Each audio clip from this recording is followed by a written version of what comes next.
We are on Reset Tuesday today.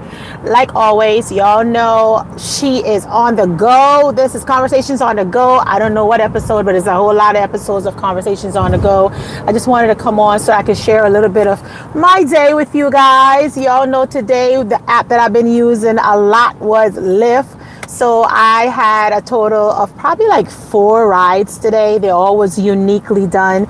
But one of them stood out, guys. You know, the one that really stood out to me was the last one that was unforgettable, okay? Sometimes on Lyft, you have no control over who you are going to pick up. That's just what happens. Life is going to be life, people, personalities. You have no control over that. Sometimes you go, like I mentioned to you guys, the last time I picked up somebody on Lyft, you know, the lady and her dog, but she didn't want the dog in her house. She wanted a dog in her car. She wanted it in my car because her dog, she said, was funky. That was one of my worst scenarios that I ever had when I had to deal with Lyft, was people just looking to use a Lyft driver for their convenience, and I felt misused, so I toggled that off. The other scenario that I had that was not the best scenario for me was the one that I did with the guy that was rude to me in the car because he felt like he had to cross the crosswalk, and that was asking for him for too much. And today, it wasn't a bad experience. However, though, the scenario that I had was, due to not knowing who you're picking up, you only can see stats like if they have 5% customer ratings, if they're, you know, how long they've been on Lyft ride, how many Lyft rides they have, but you don't know the person, especially if it's your first time with that person. So the gentleman, which is the older individual, go to pick him up.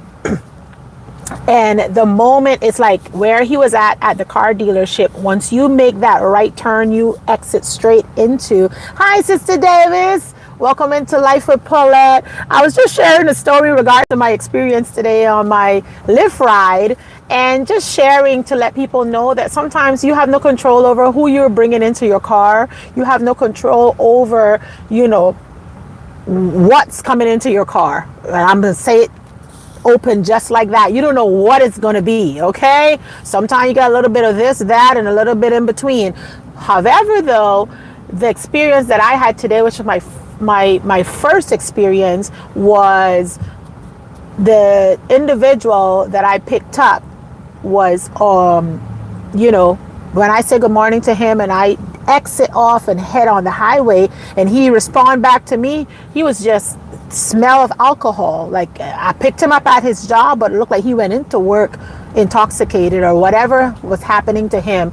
And, you know, my first response was, if I've known that he was intoxicated, I probably would have passed. But that's the thing with Lyft. You don't know who you're getting in your car, right? So I picked him up, and the moment I turned that right and exit to go on the highway, guys, let me tell you, he said good morning back to me, and I was like, the devil is a lie.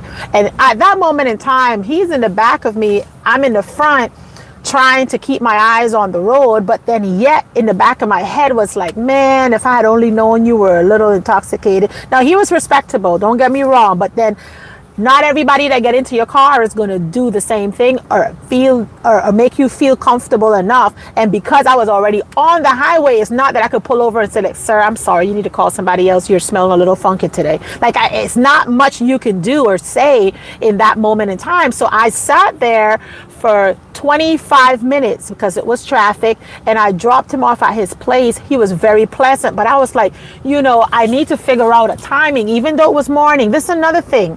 When you are on your Lyft rides, for me, my advice is, especially for a woman, don't start too early in the morning that you can't see. I like to do things where I can see. If I need to run up in a pole or something, like, you know, to try and stop somebody from hindering me, I would like, okay, we all gonna run off in the road then. Let's go. Okay, that type of stuff. When you're in that fight or fleet type of scenario, make sure that you're for a woman. I'm talking for me. Everybody is different. We have some Lyft ride drivers that they lift at nighttime from midnight till 5 in the morning. Kudos to you guys. That's not going to be me.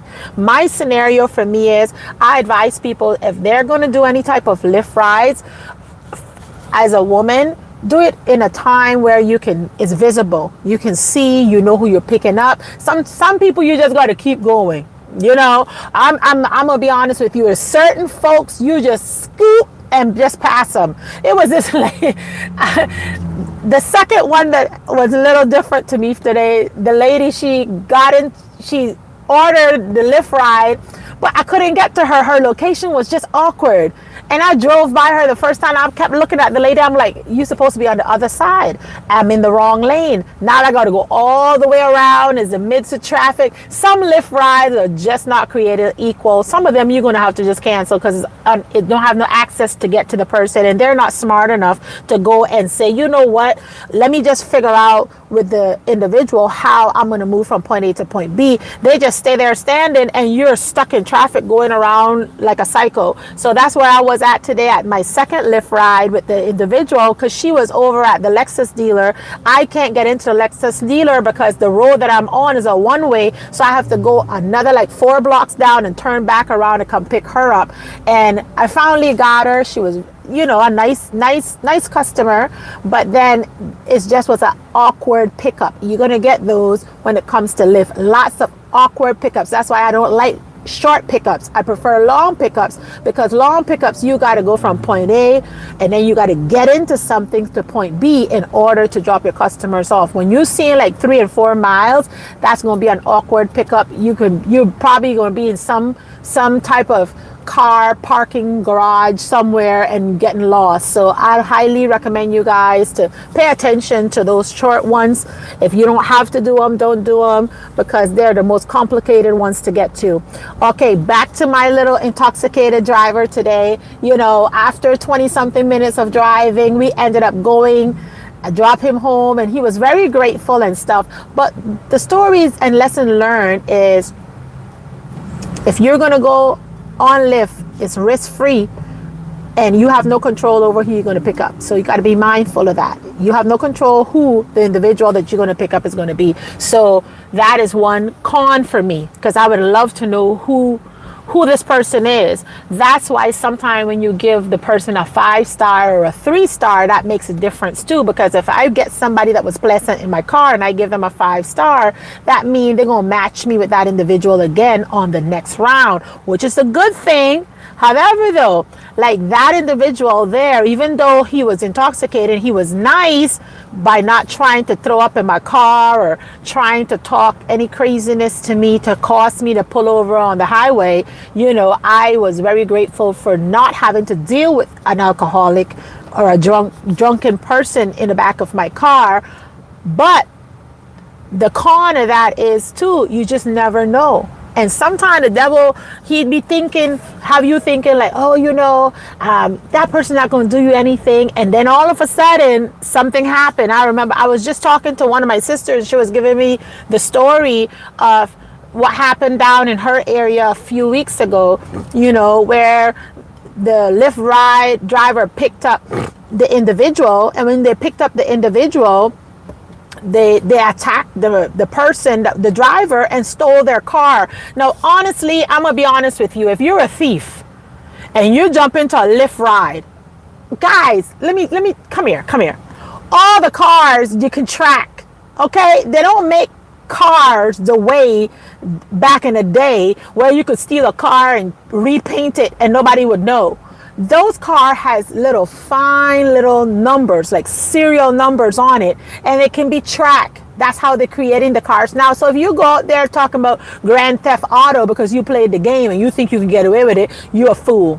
Okay? I'm just letting you all know, foolishness is going to cost you. All right? So that's stupid. Whoever went out there, you know, that sounds like a harsh word, stupid. Okay, well, you're crazy. You're a fool. If you're going to steal a car in today's time and thing, is very dumb. You're either it's not educated enough to know that all the car have serial number that can be tracked in seconds. So you're not going to get away. Okay, so I'm just letting you know. And all those high-tech cars, like, those little higher tech cars, they got cameras inside of them. So even if you steal the car, you're still going to get caught. They're going to still catch you. You know why? Because the whole thing is that these cars today outsmarted the dumb folks. Okay, there's cameras in there. They can see you, so they can scan your face and figure it out. And not only that, they can track you as well. So you a dummy. Okay, don't be a dummy in 2026. Learn the car systems if you're going to be a car thief on Grand Theft Autos, okay? Just saying. There's cameras. Make sure you all know dash cams and all that is up there. People are not crazy anymore. Only these uneducated dumb thief that's coming out here now thinking they're going to hands up a Lyft driver to turn around and steal the car, pistol whip him, and then drive off in the sunset. Like, guys, you're gonna be caught in no seconds. Come on, stop it. So just to share that with you guys, that there are people out there still that needs to educate themselves on these new car scenario, because they're not aware that the cameras is in the car. They're not aware that there's trackers on the car. They're going to find them regardless. You can't switch nothing up because they fix it in a way that you can't even figure out where the little serial codes are, and if so, there is embedded into the car in an area where they can track it. So don't go out there trying to be a big dummy. Okay, don't be the dummy of the year. Okay, 2026 just started. We just finished January, guys. We're in February now. Make better choices. All right, Sister Davis, sorry about that. I'm seeing you talking in the chat. She said, oh my God, whoa, thank God for traveling mercies. Amen, sister. Sister Davis say, yeah, but that could have had not so good of outcome. Yeah, it could have been a bad outcome. That's what I'm saying. The disadvantage of being a Lyft driver is that you just don't know. You just don't know. Thank God I'm in Hawaii. I don't think about all those wicked. There's craziness over here, but it's not that intense like on the mainland. On the mainland, you have people that do a whole lot of things, that bizarreness, that you'd be like, ooh, why would you do that? That don't make no sense. So on the mainland, possibly have most of that goes on there, but right here in Hawaii, it's still a little bit, God-fearing over here. So they're gonna do craziness now, but probably, they ain't gonna be able to escape. They're gonna get caught. Trust me. Sister Davis say, so I know that customers rate their drivers a lot of times. But do you rate or report drivers that may be intoxicated or high? Do you report them? If I'm aware, sometime even if I have a rider and I'm the driver and they'll come in and they complain, like, a few days ago, I had a driver and they were intoxicated. I will suggest to them that I will go ahead and report them, because they ain't supposed to be drinking and driving. That's illegal. That's where you can hurt your passenger and hurt yourself, hurt others around you. So I highly suggest to them, you need to report them. Do you remember their name? If you remember their name, then I suggest you need to go ahead and you need to file a claim and let them know that this person that you drove with, this is their name, this is so-and-so, screenshots, and you send that information in to avoid them from damaging or hurting somebody else in their surrounding or themselves, because even on Lyft, if a lot of time people don't know, but when they send you on Lyft and they're giving you directions, a lot of time people try to say, oh, I know a shorter cut. Stop doing the shortcuts, guys. I just want to let you all know, if something happened to you on your way to a destination and you did the shortcut, Lyft can pull that up and say, this is not the map that I give you. It was you the fault. Don't be negligent. And that's another thing. Even though we're on these apps and they're risk-free in a way, risk-free meaning we didn't have to do no upfront investment on them, but then a lot of time we try to do a lot of shortcuts where we would say, no, we're going to go through the back alley, when Lyft got you, even though sometimes Lyft will send you the back alley. But I'm just saying, sometimes it's obvious if they send you on Highway 97 and you end up on Highway 95, that is not part of their script. So if you get in an accident on Highway 95 and they sent you on 97, guess what? They're not covering that. The insurance is very specific. Read the insurance, guys. Read your Lyft app. That happens on any gig economy app. All those shortcuts that you guys be thinking you're doing something, you ain't doing nothing, because as soon as an accident happen, the insurance is going to kick in, and they ain't trying to pay you in the first place. So they're going to be fine tooth combing that. Follow the yellow brick road. Stop taking the shortcuts, thinking about you saving gas or saving whatever. Save yourself a paycheck, okay? Because anything happens with you off course, they're not responsible. They could say, well, that's negligence from your part because I didn't send you there. I knew why I didn't send you that route. They can fix that so good, and you're going to end up without getting paid, okay? Because you were being shortcutting the system. Sister, so yes, sister, sometimes that will happen. Most of the time, I will advise them to report them if they ever get to the point where you feel unsafe. The moment you're feeling unsafe, guys, report. You don't ever got to, or give a 0 star and tell them why you did the 0 star. They give you, I think, 24 hours for you to drop a tip in and tell them about that customer. I would highly recommend you at every Lyft ride you send a report in, good, bad, or indifferent, because it just helps them and it helps you to get the right drivers instead of all these bunch of half and a half little dummies that you get to pick up sometime and have to deal with. Most of the time you get good drivers. 1 out of 10 you're going to get a little dummy that's going to just cost everybody else their little shmoney. Sister David said, oh, I just answered my question. Oh, okay, sorry, sis. Sister David said, yes, dumb criminals, yes, on Star System car finder device. Yes. Sister Davis says no dummies in 2026. Well, keep your fingers crossed. We're gonna need prayer for that one, Sister Davis, because I could tell you one thing.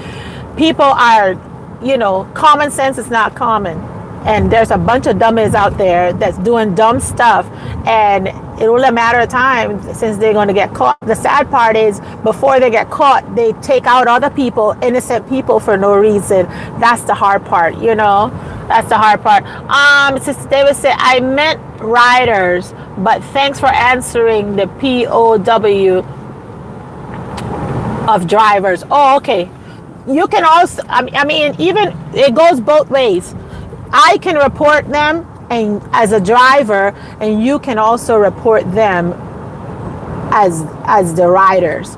Both of them, they can be reported, And sometimes you may be scared to report. Say, for instance, I was a bad driver. Just an example. I'm the good driver, I can tell you that. But just an example, if I was a bad driver and you drove with me, and you may not have a lot to say verbally because you're irritated or whatever, wait till you come out of the car. Don't hit nothing. You just wait, and you have 24 hours to go and write up whatever you need to write up. And the thing is, the driver won't know who it was. They're just going to get a report that this person felt unsafe. They're not going to call your name, so you're safe. So it's an unknown message in general that will come to the driver, letting them know that somebody was not happy with them. So just to let you all know that too. It's like a unknown communication, and they send out a general vague message, just to let you know. Sister Davis said, that's a good point. Follow the directions on the map. Follow the yellow brick road. Yes, sis, that's what we have to do. Follow the yellow brick road, not trying to divert the instructions and cut corners, because you're giving up yourself a paycheck whenever you do that. I'm telling you, much people don't know it, because everybody else is so used to doing the shortcuts, not knowing that if you do get yourself in an accident or something, they're going to ask questions, because the insurance company don't want to pay you anyway. So they could pull that up and say, we're not paying you because you went on 95 and I wanted you on 96 or 97. For the same reason I was trying to prevent accident, and you went anyway, so that's on you. Like, things like that can be happening. That's why they want you to always have a phone holder as well, because anyhow you get to the point where your phone don't have a holder, that can be counted against you, especially on Lyft rides as well. The new thing that Lyft has come out with is that they're asking people and drivers if they have a dash cam. And you can connect your dash cam to the Lyft app So that way when people come in your car, it will notify them stating that, hey, this car has a dash cam, just in case they're thinking of doing fraud or doing stupid stuff like what my sister was telling me on the mainland that happened down there, that the little dummies that stole the person's car and pistol whoop them not knowing they're being taped, because the car has cameras now. All these new cars, they're all set up just in case that big dummy decide to do something dumb, they're going to capture them on the cameras. Okay, so be very mindful. All the new thieves out there, you all need to up your game. You know, figure out different strategy, different ways, because the cars already beat you guys when it comes to outsmarting you. So at this point, maybe you all need to figure something else out. Get another hobby, because this one ain't working. Sister Davis say please to those in the background. Oh, thank you, Sister Davis. Yes, let them know. Hit that like button. I appreciate that. And thank you for showing your support here, Sister Davis. I appreciate you guys. Well, with that, that's all I have for you all today. If you all have any questions in regards to Lyft and, you know, how it works, what controls, the pros and the cons, I mean, just let me know. Maybe you all have different stories that you would want to share as well. You know, go ahead and share them. I'll be more than happy to read them and probably use some of your tips and tricks. But they're mine that I had today. That was my encounter today, my experience. I want to make sure that everybody out there knows that when I share my experience, I want to make sure that you're learning from my experience, because you don't have to repeat the same scenarios. Like I say, the only disadvantage with Lyft that I wish we had a little bit more control over is that of who the individual is, and if we could control, you know, who we bring into our cars. But we don't even the animal has the rights. We are not allowed to put out an animal, because that's against the rules. We can get deactivated for that too. So you go and toggle it off. It's not worth carrying a dog, especially if they're not in a kennel, to drop all their hair and stuff in your car. And some folks, they love their animal, but that's their animal, it's not mine. So I was glad when Lyft came up with the change where, you know, you could toggle it on or off. $4 ain't gonna cut it, okay, for all that dog and the funk that you got to endure for 30 minutes, sometimes 35 minutes in traffic. So that's my advice to you guys. If you do Lyft, the good side of Lyft is quick money, no risk, and just pick the right timings that will work for you. I don't advise you guys doing Lyft at nighttime, especially as a woman, even as a man, guys. Find sensible timings that's going to work for you, that you're not going to put yourself in any harm's way, because at the end of the day, you know, Lyft is going to find another Lyft driver. It's going to jump right in your spot, and all of a sudden you'll be gone, buried, and here you are with a new driver coming and took your spot over. So make sure that you're not trying to overdo things, because Lyft got to make their money, and you got to be smart. Okay, you got to be a little bit smarter and pick the right timings, and don't go out there willy-nillying if you don't know what you're getting into.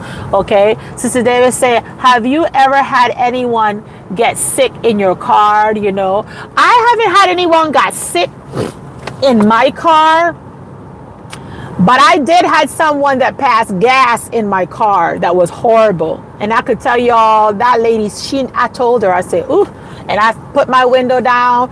That was when it was right around Thanksgiving of last year. She was taking a turkey, and she thought that the turkey scent, I guess she was eating turkey before she even got into my car, and that turkey just took her north.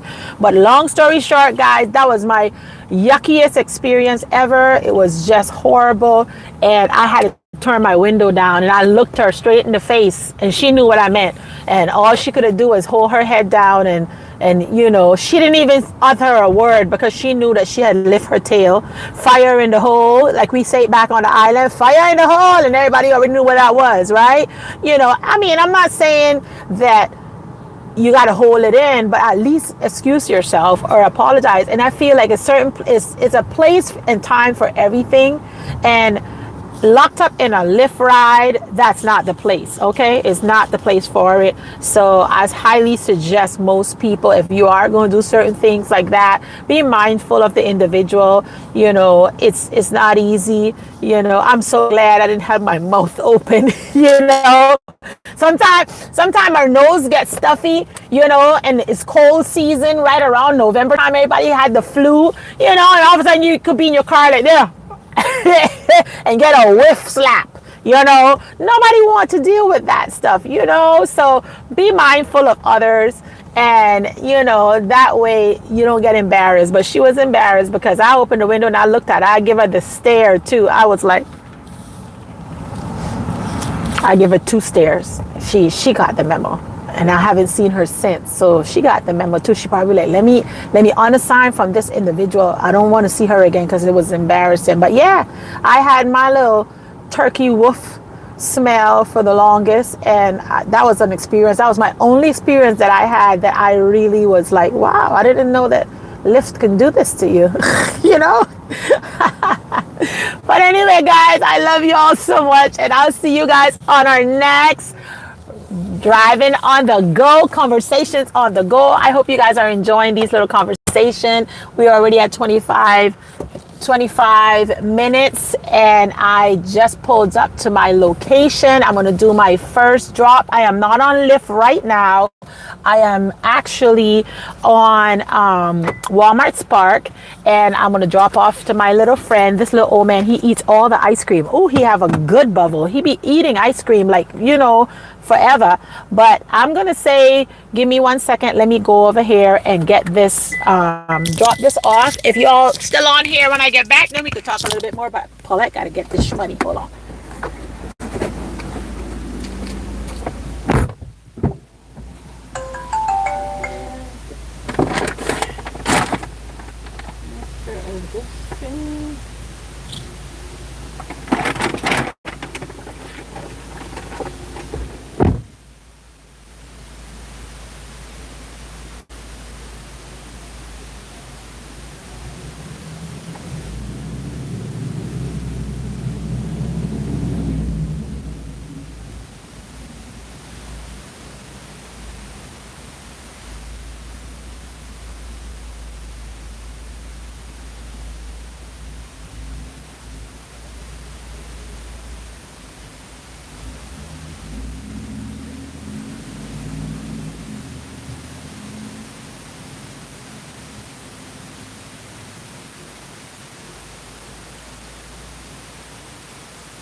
Oh my goodness. Okay, guys, like everything you do, you're always gonna have a little bit of hiccups. Okay, so right now I dropped off to Mr. Augustine and my little ice cream genius, and the app is telling me that I'm not at the location. You see that? It's telling I'm the little blue dot here, and it's telling me I'm not, I need to be here. They want me to go inside this man's house. I'm not going inside of his house. So guess what? I'm going to go and call them and let them know I'm not able to hit, you know, they got to close it out for me. And yeah, and move about my way. So this is the hiccups that happens when you're dealing with these types of apps, because they pin this man inside of his house. Another thing you're going to learn on the gig economy, you don't go inside people's house, even if they ask you to. The closest you go to the front door, probably stretch something over for them, but don't put yourself in harm's way where you're going inside to get clocked side of head, or you don't never know. People look cuckoo now. I'm just saying, don't do it. Okay, you don't do that. Be mindful. But anyway, guys, I have to call this in because, as you can see, it wants me to go inside the man's house here, and I'm right here. and that's not going to happen today because Paulette don't go inside of people's house. Okay, and I want you all to know, in the gig economy, they're going to be telling you their head hurts. Hello, Sister Nicole, how are you? People could be telling you, oh, I'm in a wheelchair. You still don't got to go in nobody's house. I'm sorry, ma'am, I'm sorry, you're on a wheelchair. Well, you better call your little nephew to put your stuff inside. I'm not coming in. And you have the rights to do that, and that's the good thing with the gig economy. They're very understanding. Now, a lot of people can go over zealously and be like, okay, I'm coming in, and get, when you know they're a kidnap or something. You got to be careful, guys. Be very careful. But with that, guys, I am done. I'm going to go ahead and give these people a call so they can close me out so I can go home, because I'm hungry. I'm telling you, my stomach is hitting my back right now. That's how hungry I am. But I appreciate you guys for coming over, and I hope you all enjoying these conversations on the go, because I know that I sure am. By the time I turn this car off, I'm already transitioning into the next thing. Thank you, Sister TNT, Miss TNT, for coming over. Love you, sisters. Thank you, Sister Davis, for coming over. Life of Paulette, and everybody else that's in the background that came over. Life of Paulette. I appreciate you guys so much. I love you guys, and I'll see you guys on the next one. Deuces. Whoop, whoop. Bye-bye, babies. I bid you good eve. Bye-bye.